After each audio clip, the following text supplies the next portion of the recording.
শুধুমাত্র মুসলমানদের জন্য নয়, যেই যুগে নাজিল হয়েছে সেই যুগের মানুষের জন্য নয়।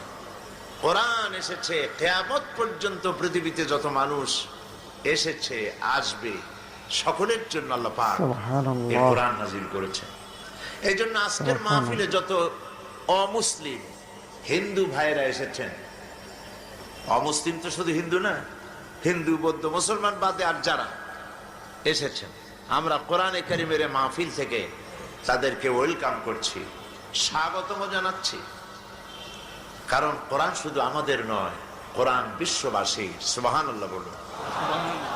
কোরআন শরীফ আল্লাহ পাক গোটা বিশ্ববাসীর জন্য নাজিল করেছেন। কারণ আল্লাহ পাক তো শুধু মুসলমানদের আল্লাহ নন। আমরা তো আলহামদুলিল্লাহ রব্বিল মুসলিমিন বলি না। আল্লাহকে এরকম শিখাইছে।